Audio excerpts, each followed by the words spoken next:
Here's a tip for you. Make sure you're seeking out reliability in the first 2 rounds of your fantasy draft. Plain and simple, you just can't mess up in these rounds of the draft. Now, your next question naturally might be, what does reliability look like in 2023? Well, let's break down the top 24 ranked players so you know exactly what to do. And it begins with the number 1 player overall in fantasy football, Justin Jefferson. You see, Jefferson has the most receiving yards ever for a wide receiver through their first 3 seasons, and it's not even close. Almost 700 more than the next closest guy, Randy Moss. And JJ has played in every single game his first 3 years in the league and has never been on the injury report. That's the definition of reliable. He's the rare wide receiver who remains efficient despite heavy volume. His targets, because Jefferson led the NFL with 184 targets last year and was still top 5 in wide receiver efficiency. And this fellow was so dynamic last year despite ranking 37th in catchable targets. 22%, nearly a quarter of his targets were not catchable, but this can be explained because Kirk Cousins was battling an excruciating rib and back injury last year, but now he's healthy. And one more thing is that Jefferson had 28 red zone targets last year, but just 8 actual touchdowns. There's a world where he scores 15 touchdowns in a year. Now, our number 2 overall player is going to be Christian McCaffrey, who's the clear running back 1 this year. He has no contract disputes, and he's in the best run scheme in football. Look, plain and simple, in his career, when he plays 75% of the snaps, he averages 24 fantasy points, which would lead all running backs the past 5 years. And in 10 games last year with the 49ers, he averaged 23 fantasy points, over 110 total yards in those games. He was the best running back in fantasy. And now Brock Purdy will start this year, meaning Trey Lance's mobility won't be in there to potentially steal rushing touchdowns. To the number 3 overall player we go, the final player in tier 1 of these rankings for our top 24 players, and that is going to be Ja'Marr Chase of the Bengals. Look, a lot of people forget this, but Ja'Marr Chase had a hip injury last year that kept him out 4 weeks, and he was on the injury report for another 2 weeks dealing with it after that. But despite this injury, Chase still led every single wide receiver in expected fantasy points. 20 fantasy points per game he was expected to score based on his usage, the best in the league. And check this out, it includes a 4-week stretch from weeks 2 to weeks 5 last year when Ja'Marr Chase was only averaging about 11 fantasy points per game outside the top 30 receivers because Joe Burrow was struggling with 2 high safety zone coverage. But the Bengals and Burrow worked through these growing pains, and after that, it was lights out for Ja'Marr Chase. Over his final 7 healthy games, he averaged 24 points, 12 targets, and 100 yards per game. This would put Chase as the number 1 wide receiver in fantasy, ahead of Jefferson during that time. All right, now we go to tier 2, and it starts with the running back Austin Eckler, who just has the ultimate cheat code, and that is passing game usage. You can see right here that Eckler was by far and away number 1 in running back receptions last year with 107, 22 more than anybody else. Eckler also led all running backs in expected points last year, which means he had the best role amongst all running backs in fantasy. Now, the fella did turn 28 years old this past summer, but he's not the same type of running back. He's never had a huge workload of 300 carries like a Derrick Henry who's around this age, so don't worry too much about him aging. He's more like a 25, 26-year-old. Now we get to our number 5 player. We go back to the wide receiver position, where this is a guy who is as dynamic as it gets in Tyreek Hill. He was the most efficient wide receiver in football last year. He was number 1 in yards per route run, number 1 in ability to earn targets, and the number 1 PFF graded receiver. Now, Tyreek finished as the 3rd wide receiver in fantasy, despite his catchable targets ranking 100th out of all the receivers last year. 56% of his targets were not catchable. And a lot of this has to do with playing 4 games with quarterbacks like Skylar Thompson last year. Because in the 13 games he played when Tua was healthy, he averaged 21 fantasy points on 10.4 targets per game. This would have placed him in first place right next to Justin Jefferson in points per game last year, but now he goes as the wide receiver 3 or 4 in drafts. Now, our number 6 overall player is another wide receiver, and that is Cooper Kupp, who is currently dealing with a hamstring injury in camp, but he's expected to be a full go for week 1. And a little bit of a reminder for you is that he's coming off of a high ankle sprain where he required to get surgery, and he is rehabbing from this heading into this year, which has a lot of people concerned, but you shouldn't be. Because according to the reports, he actually rehabbed his ankle in a unique way. He rehabbed based on the routes that he runs, where he puts the pressure on his ankle, which a lot of players don't do, and he is far ahead of schedule. He's actually 100% healed from that injury, and that's important because now he turns 30, but despite that age, he remained efficient last year. Kupp was 7th in wide receiver efficiency and led all wide receivers in points per game. Now, a potential concern is that his quarterback Matthew Stafford is coming off of 3 separate injuries from last year, but all of those injuries have been healed. And the Rams last year ranked 29th in plays per game, by far the worst of the Sean McVay tenure. They're expected to get back into the top half of the league this year, which means just even more plays for Kupp. He was number 1 in fantasy points per game despite playing in such a slow and poor offense last year. All right, now let's move into the number 7 overall player. And if you're enjoying this content and find it helpful, make sure you hit the subscribe button so you get all the content you need throughout the year to smack your buddies around. And that number 7 player is a tight end, Travis Kelce. And a lot of people don't like tight ends in the first round, but look at this. Last year, he would have finished as the wide receiver 5 in fantasy and the running back 4 in fantasy, and he scored 40% more points than any other tight end. He gives you a positional advantage unlike any other player. And despite turning 34 years old last year, he showed absolutely zero signs of slowing down. Kelce was number 2 in tight end efficiency, number 1 in yards after the catch, and number 1 in tight end usage. And check this out. He led every player in the NFL at all positions with 30 red zone targets, and now Juju Smith-Schuster is gone, who had the second most looks on Kansas City in the red zone last year with 16. Even more upside now for Kelce, who hasn't had any other elite wide receiver come in during the offseason. So that gets us through our first 7 players. Now let's go into the number 8 guy. And the number 8 player, our final player in tier 2 of our top 24 rankings, is going to be Stefon Diggs, who last year remained elite, was yet again a top 3 efficiency receiver. He actually finished 6th in fantasy points per game despite not having the most accurate targets. Just 45th in catchable target rate, as you can see here on Player Profiler. 23% of his targets were uncatchable because Josh Allen was dealing with a torn elbow the second half of the year. And here's exactly how that impacted Diggs. In the first 8 games, you can see on the right side, he's averaged 23.5 points per game. He would have been the wide receiver 1. But the final 8 games when Josh Allen had that torn elbow, just 16.1 points per game. So expect Allen to be healthy this year and for Diggs to threaten being a number 1 overall receiver. All right, let's head to tier 3 now, where it starts off with a veteran, maybe the best receiver in the league right up there in Davante Adams, who recently injured his calf in practice, but it's not considered to be major. Now, Davante has slipped a little bit in some drafts, maybe to the second round because the quarterback's Jimmy G. Jimmy G was banged up, although he's now healthy, and a lot of people are concerned with this, but plain and simple, Davante Adams has shown no signs of slowing down despite being 30. He was 6th in wide receiver efficiency last year, number 1 in downfield usage, and 5th in red zone usage. And now Adams has less competition. Darren Waller's gone, a top 5 tight end in the league, replaced by a rookie in Austin Hooper, and you have Jacoby Myers coming in, sure, but Mac Hollins was really good last year for this team, averaging 5.5 targets per game. Myers is going to have to play on the outside now since Hunter Renfrow plays in the slot here, and Myers is just a far worse receiver on the outside compared to the slot in his time with New England. So expect Davante to earn around 150 targets again, and when you have 150 targets, you average a top 10 fantasy finish. Now our number 10 overall player, the second player in tier 3, is the rookie Bijan Robinson, who first off, ignore the recent reports you're seeing, because Bijan Robinson is not 3rd on the depth chart. Don't trust any unofficial depth charts during the summer. And also stop worrying that Bijan's a rookie, because look at this tweet from Alex Caruso. We've recently looked at it in another video. The last 5 rookies have all finished as top 12 running backs, most of them finishing as top 8 running backs that have been taken in the early rounds of drafts. And Bijan might be the best of all these guys. He is just great. He was PFF's number 1 graded RB last year. He was number 2 in receiving efficiency amongst RBs, and he led college football in broken tackle rate. And now he joins the number 2 rush offense from last year with top 10 draft capital. Now there is no doubt in my mind that these guys are still going to be involved. Algier was very productive and efficient as a 5th round rookie. Cordell Patterson sneakily has like $5 million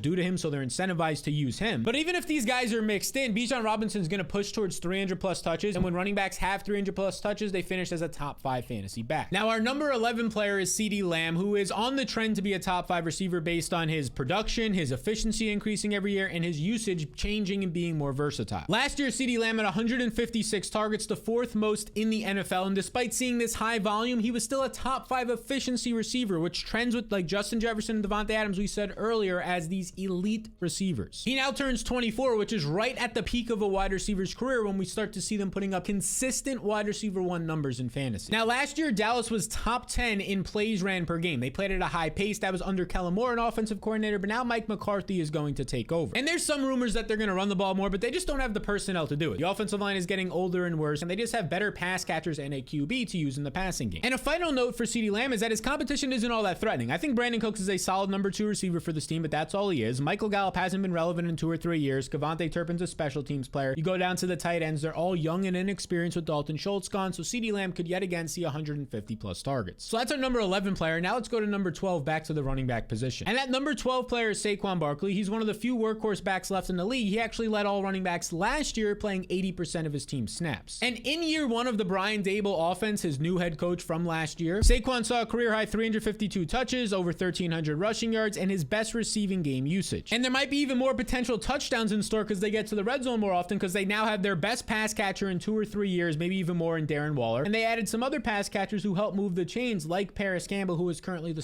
starting slot receiver for the team. So all this makes Saquon a great pick. And now we go to our number 13 pick, Nick Chubb, who had nearly 1,800 yards last year. And now Chubb enters year 2 in this Kevin Stefanski offense without Kareem Hunt. And this is important because even though last year he scored 13 touchdowns, he only saw 47% of his team's red zone usage at the running back position because Kareem Hunt saw nearly 35% of it. And that 47% of the red zone usage was just 16th in the league. So he saw average red zone usage. If that becomes above average or elite, he's going to finish as a top 5 back. Now our final player in tier 3 is a wide receiver that I'm above the market on, and this is Amon-Ra St. Brown, who last year was is the #2 graded wide receiver on PFF's website, only behind Tyreek Hill. And Amon-Ra St. Brown, when healthy last year, he was a top 24 wide receiver in 75% of his games. Only 6 other wide receivers did that. And during these games, he averaged 19 fantasy points, which would have had him finish as the #4 overall wide receiver. And it wasn't just the stats that took a step forward, it was also his film. According to Reception Perception, he was a top 12 wide receiver against both man and zone coverage last year. And now heading into this year, he doesn't have DeAndre Swift to compete with. Jameson Williams will be suspended. There's no TJ Hawkinson to start this year. So put a star by Amon-Ra St. Brown and then grab this next asset. And that asset is the fantasy blueprint. If you want to win your fantasy league, listen up and beat your friends, this is for you. Because it has all the tools and analysis you need to do just that. Here's the top 12 players in my top 255. So if you want to see all the other players, not just the top 24, but the top 255 and a whole lot more tools, this is where you can get it. Very simple. You just click the link in the description below or scan the QR code on the screen and follow those 2 easy steps. This material is only $5 for the entire season, not just for your draft, but weeks 1 through 17 to your fantasy playoffs. And if you don't make your fantasy playoffs, I'll just refund that $5. It's risk-free. It just takes 2 seconds of your time and you'll win or make your fantasy playoffs. And again, if you don't, I'll just refund that $5. Scan the QR code or click the link below to join the thousands of other people already using the blueprint this year. And now let's jump right into tier 4, where it starts off with Derrick Henry, who bounced back from a 2021 injury to finish as a top 5 running back. And it's no shock that he led all running backs in carries, but last year he also saw career high receiving usage, finishing top 10 in receiving yards, having 33 receptions. All of this is good news. The analysis for Henry is pretty easy. They added DeAndre Hopkins. They still have efficient tight ends in Chigakonku and a receiver in Treylon Burks there. Assuming the offensive line is half decent and can keep Tannehill up, they'll be an efficient offense, which only helps your running back. Derrick Henry has averaged over 300 touches the past 4 seasons. If he does that again, he'll definitely finish as a top 10 back. Now, our number 16 player is a receiver, AJ Brown, who last year was #2 in wide receiver efficiency, and he dominated at every level of the field. He was the #1 wide receiver versus single coverage. He was top 12 in red zone usage and 7th in deep targets. He did all that despite playing next to Devonta Smith and Dallas Goedert. He was still able to earn 29% of his team's targets, #1 on the Eagles. But here's the interesting thing. He finished as a top 10 fantasy receiver easily despite playing just 86% of the snaps. All the other top 10 receivers played at least 90% of the snaps, and the reason for this was because he came off the field in the 4th quarter due to blowouts. And apparently him and Jalen Hurts are best friends. They cannot be separated all off season, even when it's not football activities, which only builds chemistry. Last year he was a top 10 receiver, expected again because Vegas expects it. They think he's going to catch about 75 balls, have 1,100 yards, and have 7 to 8 touchdowns. This type of production would put him as a top 10 wide receiver each of the last 5 years. So let's go from 16 to 17 back to the running back position, because the number 17 overall player is Tony Pollard. Here's all you need to know about Pollard. He was the number 8 running back in points per game last year, despite ranking 34th in opportunities. He made the most of his touches. Pollard was a top 5 running back the final 12 games last year, and now this is only going to improve with Zeke gone. Because when Pollard plays over 55% of the snaps, he averages 22 fantasy points, which would rank #1 amongst backs last year. And there's a narrative going around that Tony Pollard is like a small running back and that he's just always going to get hurt. This is so untrue. 210 pounds is about average. It's the same size. He's actually taller, so he's bigger than Kenneth Walker. Nobody's concerned about Kenneth Walker in terms of his size. And there also should be no concern in terms of his competition. Right now, Malik Davis, according to the preseason, the first games you said, he looks like the RB1. Ronald Jones is suspended a couple of games. Deuce Vaughn's like 160 pounds. He'll probably be a special teams player, if that. And you shouldn't have any concerns about the injury because he's 100% healed from that, or a veteran being brought in, because if they bring in a veteran, that guy's clearly the RB2 at this point. They put all their investment in time into Pollard. All right, now we go to the number 18 player. It's another Eagles wide receiver. Yes, Devonta Smith, who, believe it or not, Devonta Smith last year was actually the #1 receiver on the outside. He operated there 80% of the time as the #1 receiver, according to Reception Perception. And his success rate operating as the X was similar to Tyreek Hill and prime AJ Green and Dez Bryant. He was a stud, which is why it shouldn't surprise you when I say he was top 10 in expected points added. His EPA last year, that's his wide receiver efficiency, he ranked 9th overall in that metric, and he was just an elite route runner, having even more of a route tree. He was getting open downfield and in the intermediate parts of the field a lot more last year than his first year. And he'll be even better this year because of this tweet right here from Hayden Winks. We've showed it in the past, but the first 3 quarters he was averaging 62 yards per game, and then in the 4th quarter just 9 yards per game. We touched on this with AJ Brown, but all the starters are getting pulled off because of blowouts in the Eagles games last year. So expect more opportunities in production for Devonta Smith this year and this next player. And that would be our number 19th overall player, the first quarterback. We're talking about Josh Allen, because now he's finally healthy off of a torn shoulder last year, but he goes in round 3. He should be going in round 2, because top tier quarterbacks give you 33% more points than all other QBs since 2020. And plain and simple, Josh Allen over the last 3 years, that entire span, has been the #1 quarterback in fantasy football. 2 of those years individually leading the league. And not only does he head into this year with his health, he has an upgraded weapon in Dalton Kincaid, a first-round tight end who was an elite producer in college and is operating primarily primarily in camp as a wide receiver. That is a mismatch problem. So consider Allen as the 19th overall player off the board and this next QB. And that'll be our number 20 player, Jalen Hurts. Look, if I like his top 2 wide receivers a lot, I'm going to like him a lot too. And it's hard not to like him when he is the ultimate cheat code player. Look at his advanced rushing, the most quarterback carries per game, red zone carries, which is a huge cheat code. His overall rushing yards per game was 3rd in the league. This is all great news. And last year he added an additional cheat code, which is downfield usage. He was the 2nd best passer out of every single quarterback. Nobody would have said that 2 years ago when throwing downfield last year. And like we said when we discussed AJ Brown and Devonta Smith, they didn't throw a lot in the 4th quarter. Expect more passes for Hurts in the 4th quarter, meaning more fantasy points. And now we kick off tier 5, where this was formerly Breece Hall for me before the Dalvin Cook news. Now it's going to be the rookie Jahmyr Gibbs, whose passing game usage alone could put him into the top 20 overall players. And look, we have a precedent for this. Dwayne McFarland tweets out, Alvin Kamara and Christian McCaffrey as rookies, they didn't even get 30% of their team's rushing attempts. They only averaged 7 rushing attempts per game,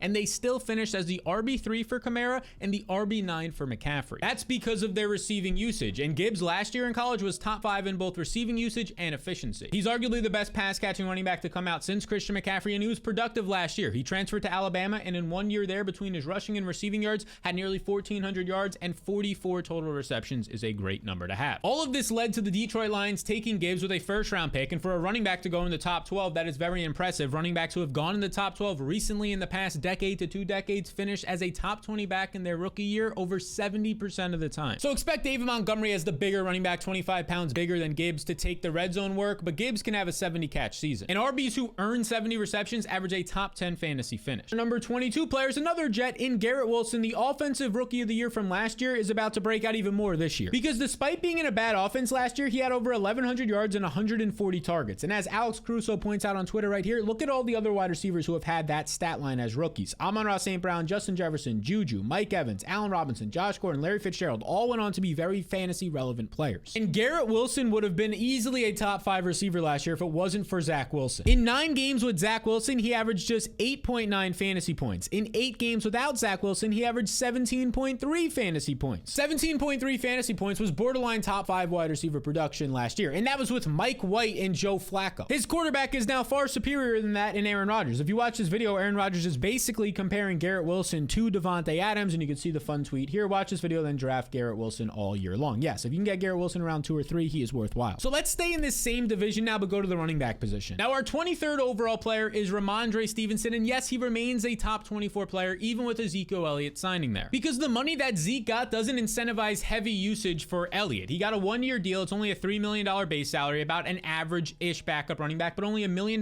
guaranteed is likely below average for backup RBs. And look, here's what basically happened. The Patriots watched during training camp, and they watched in their first preseason game these guys like Pierre Strong, Ty Montgomery's been hurt, Kevin Harris, these 2nd-year players go out there and try and earn the RB2 job, and they weren't impressed at all. So they signed a veteran in Ezekiel Elliott who could bring stability, some pass protection skills, and short yardage skills to the team. But honestly, any backup running back should be able to do that. The Patriots just didn't have one, except Zeke has a big brand, which pushes Ramondre now down draft boards. So your friends are worried to take Ramondre Stevenson, but they shouldn't be, because last year with a better running back in Damian Harris, who's been more efficient than Zeke since 2020, yeah, Stevenson was a top 10 back. So don't be too worried about Ezekiel Elliott. At this point in his career, he's likely just a straight up backup because they didn't have any depth pieces in New England. Now, our number 24 player on this list is Jonathan Taylor, and this doesn't have to do with his contract dispute and him saying he's going to sit out. He still has 1 more year on his rookie contract. He has absolutely no leverage. If he sits out, all he does is lose money, nothing else. But that's not why I'm ranking him this low. I haven't been high on Jonathan Taylor all season because his situation isn't great. Taylor finished 17th in points per game last year. He battled some injuries, but overall he wasn't efficient. And now the Colts drafted mobile quarterback Anthony Richardson, who's likely to start from week 1. He only targeted running backs 5% of the time in college and accounted for 31% of his college team's rushing touchdowns. Now this is a major issue because it kills Jonathan Taylor's upside. It means less targets and potentially even less touchdowns. And not only that, but last year the Colts offensive line struggled. It was Quentin Nelson's worst year of his career. They were an average offensive line instead of like a top 3 unit like every other year. And this was another reason why Jonathan Taylor's efficiency fell off of a cliff. He went from being a top 10 efficiency back to ranking 37th in yards per touch last year and 30th as a rusher. So Taylor's a tough one to want to get behind. I'm actually below the market on him as my 24th overall player this year. So these are the top 24 players that you should be targeting in the first 2 rounds. But if you want to see the best running backs that you need to target in every single round of your draft, well, check out this video right here. And hey, if you found this video helpful, make sure you subscribe before you go. It helps me out, but it also allows you to see my future content so you can schmack around your buddies in fantasy.